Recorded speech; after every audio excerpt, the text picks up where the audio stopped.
Hi everyone, welcome back to another episode of How to Play Shogi. This time I'm gonna talk about simple basic checkmate techniques. What I'm going to share with you today are simplified example, but in general, how Shogi games end comes down to checkmating opponent's king, and it can be achieved by increasing the amount of force, unlike chess. Here, the pawn is attacking the square, and this is the threat mate, and you can drop the gold right here. And this is the checkmate because this gold is covering three squares forward and both sides as well. So this king has no moves here. So this is the checkmate. But if you drop the silver instead, this is not checkmate because the king still can run, and this silver doesn't cover side squares, so this is not square. This is not checkmate. All right, next. In theory, as the king comes up, you will have to have higher level of force or attack effectively because he has more squares to go to. And sometimes this open space can be troubling, so you have to be really good at it. And here's simple example. So you can drop gold first right here, and as we discussed, this gold is covering three squares forward and both sides. So this king has nowhere to go except backwards. But nowhere, no matter where he goes, you can drop the goals like this. Then this is the checkmate. Now this king cannot go to anywhere. So because this gold is covering all squares he can go to, so this is checkmate. Okay, let's move on. You may have already known that the pawn drop mate is a illegal move, but checkmating the king by pawn push isn't.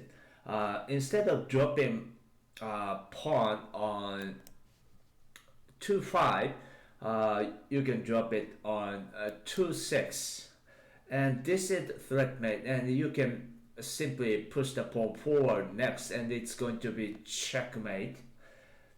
And if you move the silver next, it's not going to be checkmate because again silver doesn't move to side, so this king can simply run to 3-5.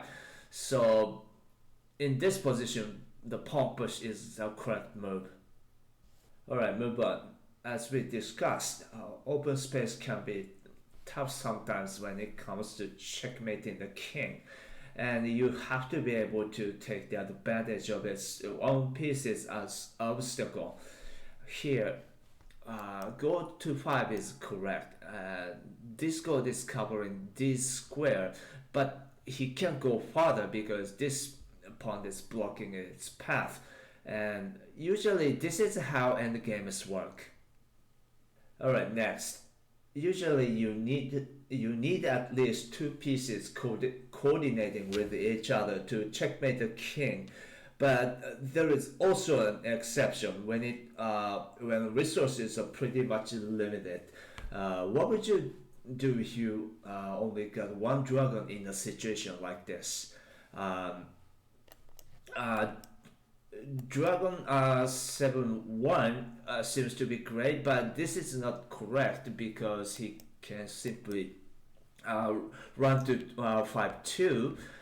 Instead of this, Dragon 6-1 is correct. Now he only got one pawn in hand, but he cannot drop this right here because it's going to be illegal. And essentially he has no pieces to intervene, so that means this is checkmate. Alright, next one. one more example to show you. That's the entering king. Once it happens, it's going to be really difficult to checkmate the king because um, most pieces are designed to move forward, right? And even the threat mate can be hard for the same reason. Usually, you have to retreat your dragon or horse to join the attack, or use generals to coordinate with each other to attack the king. But again, your own pieces can be involved in the way, making it extra hard to proceed in real situations. So it's better not to let this happen in the first place. That's all. I hope you enjoyed it, and I would appreciate if you leave your comment in the comment section below. Thanks for watching, and bye for now.